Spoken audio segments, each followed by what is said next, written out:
So one would think that since I played through Pokemon Radical Red all the way up to the Elite Four and Champion Challenge on the absolute easiest mode possible, I'd be able to finish at least the main campaign, right? I mean, I got all the way there. May as well, right? I couldn't even get past Lorelai. The first trainer in the Elite Four. I couldn't even get past her. Good lord.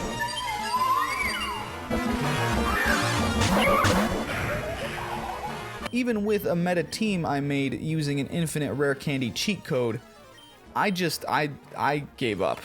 I don't know. This is not... I don't know. Maybe I am just a filthy casual. I'm sure everyone will say so in the comments, but damn, regardless of my incompetence, Radical Red is hard.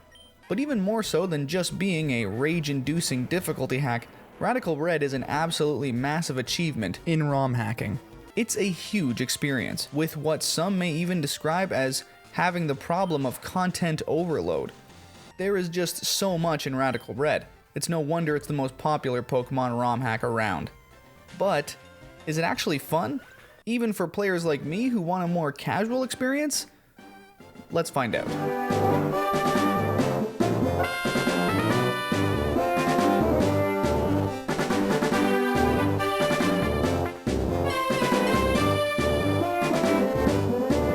Yes, Radical Red, specifically the version I played for this video, version 4.1, was developed by Supercell, with help from others and of course, the complete Fire Red upgrade. But even since its first completed version, Radical Red has been iconic, taking the original Pokemon Fire Red version and injecting it with the most powerful steroids known to man.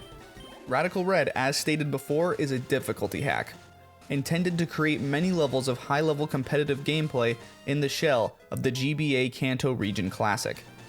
But alongside that, there is just so much more. You ready? 'Cause this features list, it's gonna get insane. All right, you just gonna have to bear with me.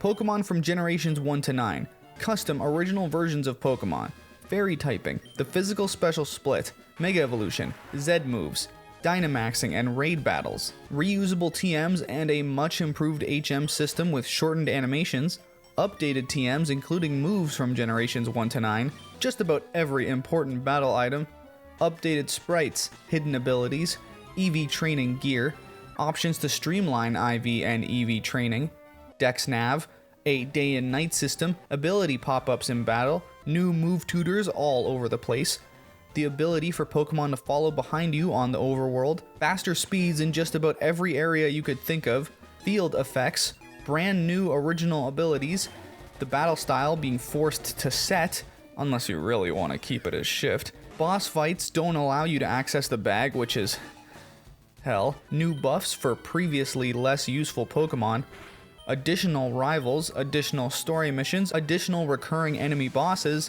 level caps, many available new roaming legendary Pokemon to capture, an upgraded game corner, Generation 8 experience share, nature changers in every Pokemon Center, and so many other quality of life improvements as well as notches to the overall difficulty.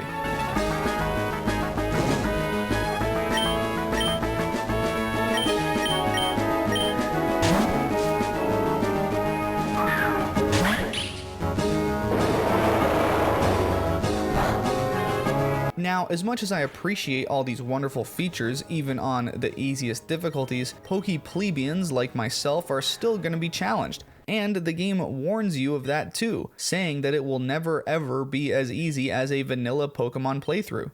So if that's a deal breaker for you, maybe look elsewhere.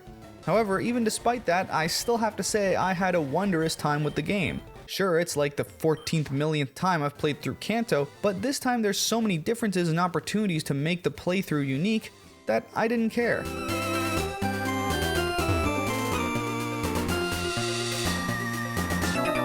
Especially as someone who has yet to play through generations 8 or 9, I was able to finally see and use so many of the new Pokemon I had only heard about. Like the starter I chose, the torch song spamming and status hexing Skelly Dirge. I finally used a shadow balling and earth powering palisand, a stealth rocking and spun out Revaroom, a hyper voicing and hydro pumping Drampa, a flip turning Simipour, and one of my new favorite Pokemon, the sunny day enjoying, solar beam and flamethrower spamming Scovillain, or Scovillian? Scovillane? I don't care, this guy is just awesome. Or these guys, plural, I don't know, they have two heads, it's confusing, but it's so cool.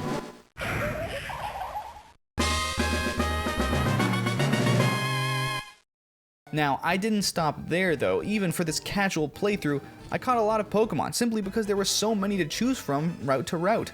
And that's the thing that's fascinating with Radical Red. Despite the toughness, the game is just really inviting. I had so much fun seeing the differences in new additions, seeing which Pokemon resided in each area, and discovering all the secrets that were available to be found. The level of detail and the sheer amount of content is staggering to say the least.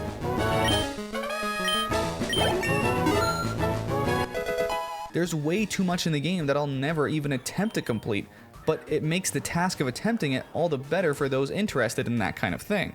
Of course, it is hard to blast through the game without some knowledge on competitive Pokemon, more specifically the more recent metagame from Scarlet and Violet. However, with a bit of looking up battle loadouts on Smogon or Cerebi, you'll be able to craft a team of battle-ready pocket monsters that can put up a decent fight, especially since it's so easy to access many of them throughout the playthrough. Some dungeons that are a bit annoying to get through, like the Pokemon Mansion, Seafoam Islands, and Victory Road, remain a bit tedious, but if you're familiar with the original Red or Fire Red, it's not too big a hassle.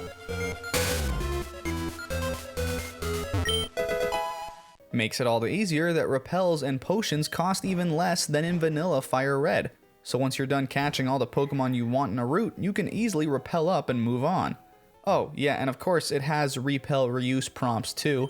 Sorry if I forgot that in the list of features. There was a lot there. So, there's a lot of stuff. You can almost take for granted how much stuff is in here. Supercell even makes an in-game cameo near the end for a boss fight, although it's a bit of a joke fight, but still, it's just another fun addition.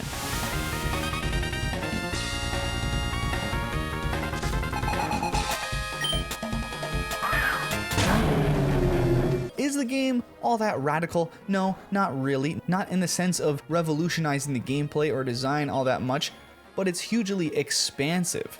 Consider Radical Red the most evolved version of Pokemon Fire Red, because it's bulky, not for the faint of heart, and certainly taking massive steps up over the original release.